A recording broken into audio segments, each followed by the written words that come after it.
guddiga qabanqaabinaya aaska qaran ee allaha u naxariistee ugaas cabdulaahi ciise nuur oo maanta shir jaraa'id ku qabtay degmada boocam ee gobolka sool ayaa waxay shaaciyeen xilliga la aasi doono ugaas cabdulaahi ciise nuur oo maalinimadii arbacadii ku geeriyooday dalka turkiga halkaasi oo xaalad caafimaad loo geeyey.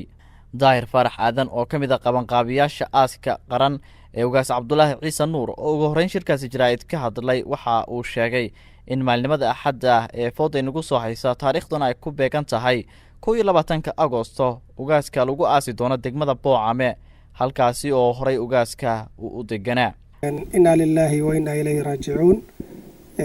waxaan ummadda Soomaaliyeed ee saxaafadda naga daawanaysa meel walba ay dunida ka joogaan aan doonaynaa inaan u sheegno in dhawaan haddii alla idmo uu ka dhici doono aaskii ugaas Cabdulaahi Ciise Nuur magaalada Boocame.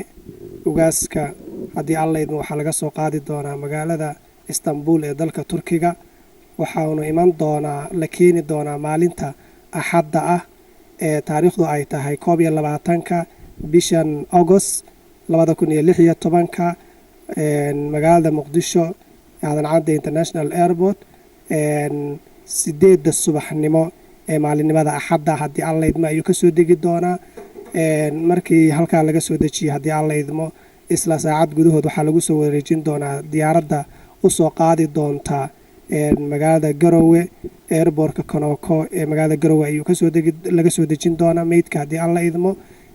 halkaas oo ummadda Soomaaliyeed insha Allah diyaar ugu noqon doonta ay ka soo raaci doona loogana soo gudbin doono goobta lagu aasi doono haddii alla yiraahdo magaalada Boocame.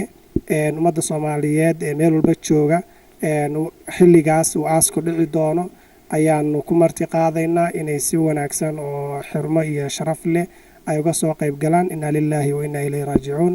caaqil Cabdulaahi Cayna Faarax oo isaguna ka mid ah isimada wax ka wada qabanqaabada aaska ugaas Cabdulaahi waxa uu sheegay in aad loo adkeeyay amniga degmada Boocame iyo deegaanada ku hareeraysan isla markaasina ay u furan tahay cid waliba oo ka soo qayb galaysa aaska ugaas Cabdulaahi. dhammaan ummadda Soomaaliyeed meel kasta ay joogto waxaan marka hore u diraynaa tacsi tiraanyele oo tacsidaas oo ah geeridii ugaas Cabdulaahi Ciise Nuur oo ku geeriyooday Turkiga lagana soo qaadi doono oo la keeni doono degmada Boocame lagu aasi doono 21 bisha August oo ku beegan maalinta axadda. cid kasta oo Soomaaliya oo ka soo qayb gali doonta aaskeeda ama rabta inay ka soo qayb gashana gacmo furan iyo waji furan iyo qalbi furan iyo niyad wacan baanu ku soo dhaweynaynaa. waxaanu kaloo rabnaa inaanu ummadda u sheegno goobtan Boocame amnigeeda waxaa ku shuqul leh dadka deegaanka iyo guurtida ayaa ku shuqul leh. qof kasta oo imaan doona waxaanu ku wargelin doonaa inaan laga ogolayn wax la yiraahdo siyaasad.